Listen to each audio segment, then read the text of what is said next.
Bismillah, hingga saat ini, itel masih melakukan strategi marketing dengan mengekor pemimpin pasar. Misal, penamaan ponsel andalan mereka yang terkesan disengaja menyamai flagship dari brand Korea yang memang sudah lebih dulu terkenal.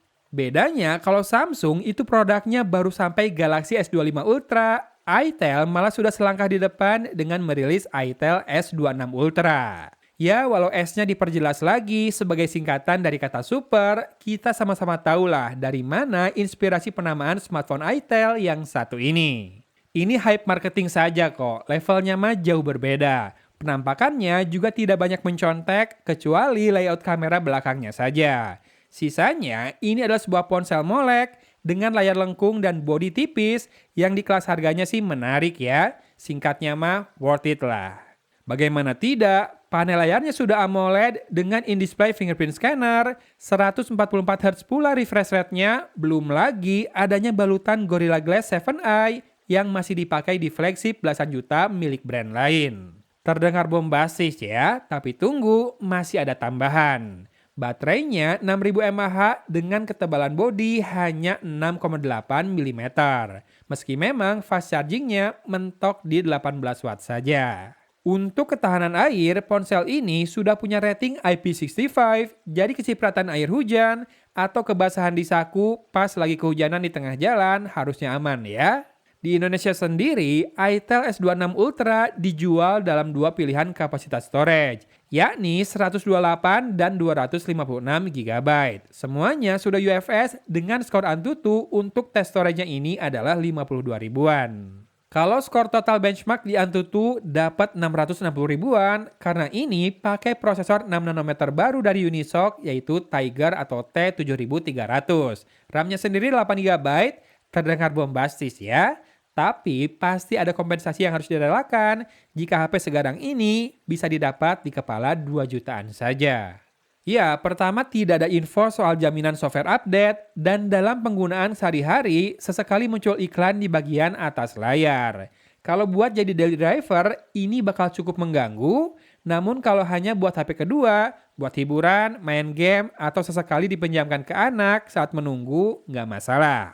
Karena bahkan kamera 50 megapikselsnya juga ternyata bagus ya buat foto-foto, tapi ada satu kuncinya yaitu sabar. Dia butuh waktu processing agar hasilnya lebih kece dari apa yang terlihat di viewfinder. Kamera group transient saya notice belakangan menambahkan ekstra proses agar hasilnya lebih stand out, namun karena level powerhouse-nya, kita harus sedikit sabar menanti untuk proses ini bisa selesai. Lalu beberapa filternya juga sukses bikin foto kelihatan retro kayak pakai kamera analog dan saya cukup senang dengan hasil hunting foto yang saya kumpulkan seperti yang kamu lihat ini. Serius, selfie-nya aja kece kok. Portretnya rapi dan kinclong bener. Sensor kameranya juga 32 megapiksel. Overall, paling PR-nya masih ada di dynamic range, di mana perlu peningkatan lagi biar nggak sering overexposure di background. Kalau perekaman video sih memang bisa 2K 30 fps depan belakang meski stabilisasinya menyala. Namun rasanya lebih optimal kalau rekam di Full HD 30 fps saja. Dan juga jangan berharap terlalu tinggi ya. Iya, stabilisasi memang bisa menyala di semua resolusi, di bawah berjalan pun masih cukup oke. Cuma kalau kamu panning baru deh kerasa tidak begitu smooth. Kayak ada frame drop yang lumayan banyak gitu ya. Segini lumayan, much better dari apa yang biasa Transsion berikan. Jadi selama nggak ngarep sekece hasil video HP flagship, mungkin kamu bisa puas sama hasil perekaman dari itel S26 Ultra ini. Ya, simak nanti sampel foto dan videonya lengkap di akhir video. Yang jelas, buat main game casual, ini aman banget kecuali buat mereka yang anti layar curve ya. Kalau anak saya pas main game malah sering kepencet tombol power yang sudah diberi warna dan tekstur berbeda oleh itel ini. Untuk main PUBG Mobile bahkan bisa dapat Smooth Extreme atau HDR Ultra. 2 jutaan bos, grafisnya setinggi itu. Gameplay juga lancar di Smooth Extreme, masih wani lah buat ngeras kalau memang lagi butuh buat push rank. Tapi sekali lagi, gamer sering anti sama layar curve kan? Kalau saya sih suka-suka saja dengan desainnya, kecuali finishing frame-nya yang memang terasa tidak mewah sama sekali. Overall, langkah itel yang bombastis ini bisa diartikan sebagai upaya mengenalkan brand ini agar lebih membumi di Indonesia. Ingat, buat sebagian penduduk Pulau Jawa, nama merek yang satu ini mungkin masih terasa menggelikan. Gak usah saya jelasin kenapa ya. Tapi di keluarga Transsion, posisinya dikabarkan lebih kuat dari satu kakaknya yang punya segmentasi lebih tinggi, alias lebih laku ya. Dan seperti saya bilang, bagi sebagian orang, ini tuh seri smartphone yang sangat ditunggu-tunggu. Dengan budget terjangkau, sekali lagi bisa dapat spek bombastis tadi. Looks-nya juga nggak kaleng-kaleng, walau ya jelas hadir dengan kompensasi yang harus dimaklumi. Kalau kamu mau cari HP kedua, saya bisa kok merekomendasikan itel S26 Ultra ini.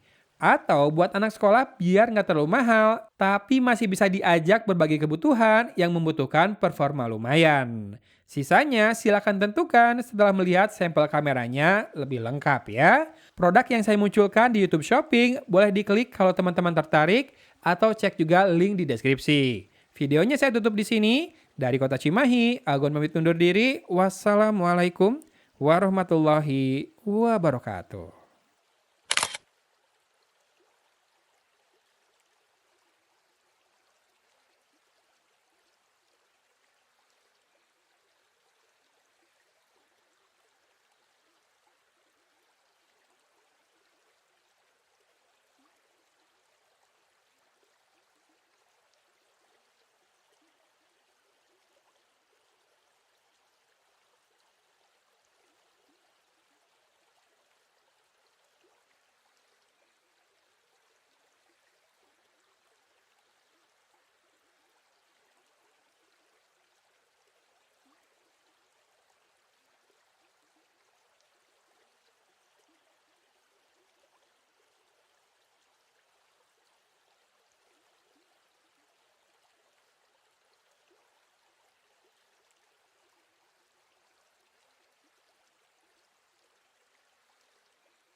Contoh perekaman video di 2K 30 fps.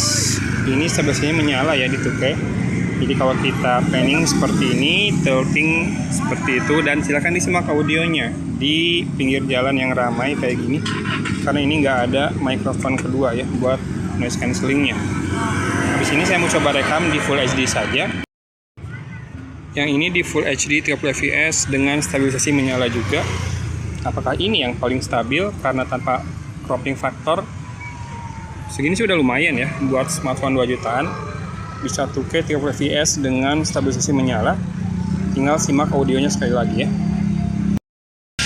Kamera depan coba di Full HD 30 fps dulu dengan steady fast menyala. Silahkan disimak stabilisasinya dan juga audionya. Di sini kita coba rekam 2K, tapi bentar, saya mau nunjukin dulu kalau ngadep backlight. Kira-kira kayak gitu. Mana mataharinya? Nah itu dia. Oke, terlalu ini ya. HDR-nya kurang kelihatan. Jadi si matahari di background-nya tadi nggak kelihatan. Ngebeleg-beleg putih kalau kata orang Sunda mas. Sekarang rekam di 2K 30 fps, pegang satu tangan lagi megang topi, dilepas topinya. Siapa tahu ada beda ya dibandingkan tadi pas Full HD. Kita coba panning dan tilting, ada backlight. Sekali lagi harap disimak audionya di pinggir jalan. Lagi nggak banyak mobil lewat tapi harusnya banyak noise. Kerekam noise-nya dengan jelas atau suara saya lebih jelas panning noise itu boleh komen ya.